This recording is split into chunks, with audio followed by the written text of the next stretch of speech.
नमस्कार,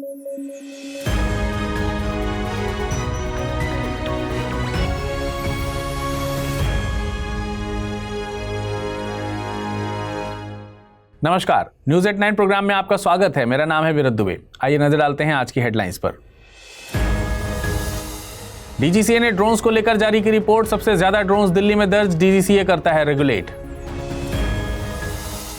सऊदी अरब में होगी रूस यूक्रेन को लेकर वार्ता। यूक्रेन को नहीं भेजा गया बुलावा। यूएसए के स्टेट सेक्रेटरी मार्को रूबियो पहुंचे सऊदी अरब। और mutual credit guarantee scheme for MSMEs हुई लॉन्च। मैन्युफैक्चरिंग सेक्टर को दिया जाएगा बढ़ावा, बिना जमानत मिलेगा लोन।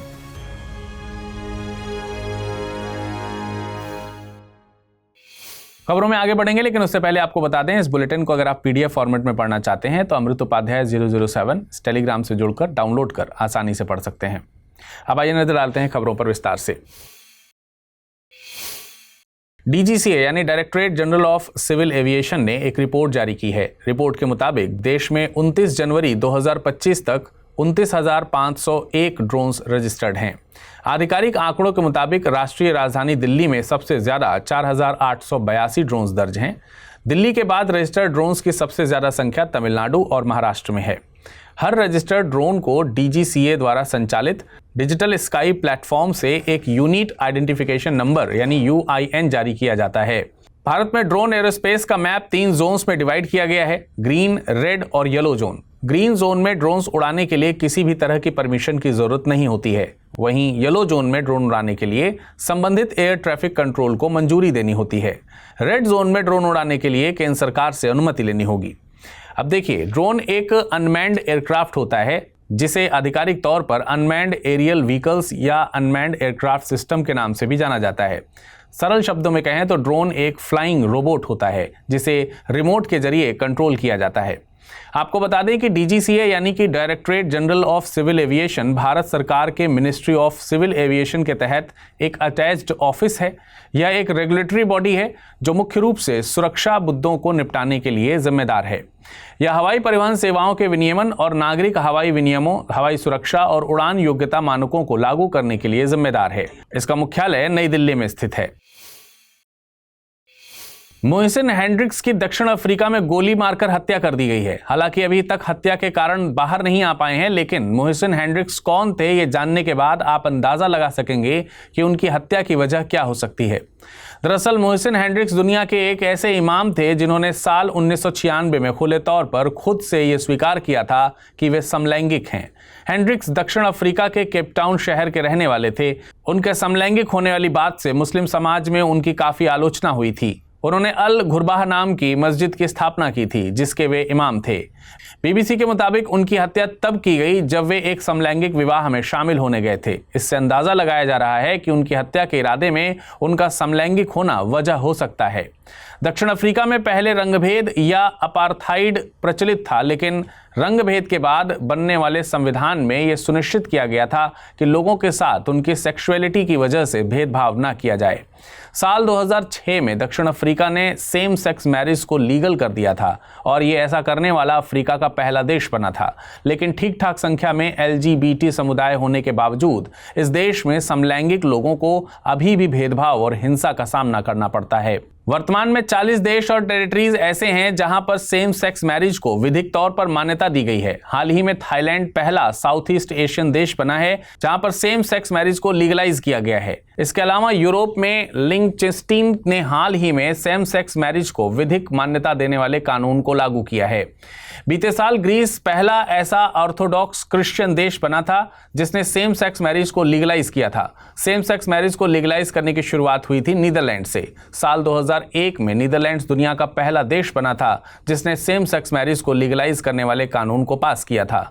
ध्यान रहे कि भारत में सुप्रीम कोर्ट ने साल 2023 के फैसले में समलैंगिक विवाह को विधिक मान्यता देने से इनकार कर दिया था। हालांकि साल 2018 में सुप्रीम कोर्ट ने समलैंगिक रिश्तों को अवैध ठहराने वाले कानून को रद्द कर दिया था। माने भारत में समलैंगिक होना अपराध नहीं है, लेकिन समलैंगिक विवाह को लीगल दर्जा नहीं दिया गया है। रूस यूक्रेन युद्ध को खत्म करने के इरादे से सऊदी अरब में एक बैठक आयोजित की जा रही है, जिसके लिए यूएसए के स्टेट सेक्रेटरी मार्को रूबियो सऊदी अरब पहुंच गए हैं। ये वार्ता रूसी और अमेरिकी अधिकारियों के बीच सालों में होने वाली पहली उच्च स्तरीय आमने सामने की चर्चा होगी। इस वार्ता का मकसद यूएसए और रूस के राष्ट्रपतियों के बीच होने वाली बैठक के लिए फील्ड तैयार करना है। ये वार्ता तय करेगी कि रूस के राष्ट्रपति व्लादिमीर पुतिन शांति को लेकर सीरियस हैं या नहीं। लेकिन खबरों के मुताबिक इस वार्ता में यूक्रेन को न्योता नहीं दिया गया है। यूक्रेन के अलावा यूरोपियन यूनियन से भी किसी भी देश को इस वार्ता में नहीं बुलाया गया है, जिसके बाद फ्रांस ने पेरिस में इसके लिए एक वार्ता रखी है, क्योंकि फ्रांस का मानना है कि इस युद्ध में यूरोप केंद्र में है। बावजूद इसके यूरोप को ही इस पूरे मामले से नजरअंदाज किया जा रहा है। डोनाल्ड ट्रंप अपने प्रेसिडेंशियल कैंपेन के दौरान भी इस युद्ध को खत्म कराने के दावे करते रहे हैं। बता दें कि यूक्रेन पूर्वी यूरोप में स्थित एक देश है। यह अपनी सीमा रूस, Belarus, Poland, Slovakia, Hungary, Moldova और रोमानिया से साझा करता है। इसके दक्षिण में सी ऑफ अजोव और ब्लैक सी स्थित हैं। आपने रूस यूक्रेन विवाद में क्रीमिया का नाम भी जरूर सुना होगा। साल 2014 में रूस ने यूक्रेन के क्रीमिया को अपने नियंत्रण में ले लिया था। रूस और यूक्रेन युद्ध के बीच विवाद की जड़ें तो इनके इतिहास में छुपी हुई हैं। अब देखिए, यूक्रेन सोवियत संघ का ही हिस्सा था। 1991 में यूक्रेन ने स्वतंत्रता हासिल कर ली। सोवियत संघ की विरासत को संभाला रूस ने, और रूस की नजर यूरोप की फूड बास्केट माने जाने वाले यूक्रेन पर लगातार बनी रही। यूक्रेन में भी एक ऐसा समूह मौजूद था जो खुद को रूस से ज्यादा नजदीक मानता था, जिससे यूक्रेन में भी प्रोटेस्ट होते रहे। रूस की चिंता तब बढ़ी जब यूक्रेन ने खुले तौर पर नाटो में शामिल होने की इच्छा जाहिर की। नाटो का एक्सपेंशन, वो भी यूक्रेन तक, यानी नाटो रूस की सीमाओं तक आ पहुंचा। रूस के लिए यह सुरक्षा के लिहाज से बड़ा मुद्दा है। इसके बाद से ही रूस और यूक्रेन के बीच युद्ध जारी है। अंतर्राष्ट्रीय स्तर पर इसकी शांति के लिए पहले भी पीस समिट की जा चुकी है। अब देखना होगा कि बगैर यूक्रेन के यूएसए और रूस की ये वार्ता युद्ध की शांति में क्या भूमिका निभाती है। वित्त मंत्री निर्मला सीतारमण ने mutual credit guarantee scheme for MSMEs यानी MCGS MSME लॉन्च की है। योजना के तहत एमएसएमई को बिना किसी जमानत यानी कोलेटरल के 100 करोड़ रुपए तक के लोन की सुविधा मुहैया कराई जाएगी, जिससे ये उद्यम मशीनरी खरीदने में निवेश कर सकेंगे। योजना का लाभ लेने के लिए एमएसएमई के पास वैलिड रजिस्ट्रेशन नंबर होना चाहिए। इसके अलावा लोन अमाउंट 100 करोड़ रुपए से ज्यादा का नहीं होना चाहिए। जो भी प्रोजेक्ट हैं उनमें मशीनरी और इक्विपमेंट की कीमत कम से कम 75% होना चाहिए। इसके लिए लोन का 60% coverage national credit guarantee trustee company limited यानी NCGTC द्वारा पूरा किया जाएगा। योजना का मकसद देश में विनिर्माण यानी कि मैन्युफैक्चरिंग को बढ़ावा देना है। वर्तमान में मैन्युफैक्चरिंग सेक्टर देश की जीडीपी में 17% की हिस्सेदारी रखता है।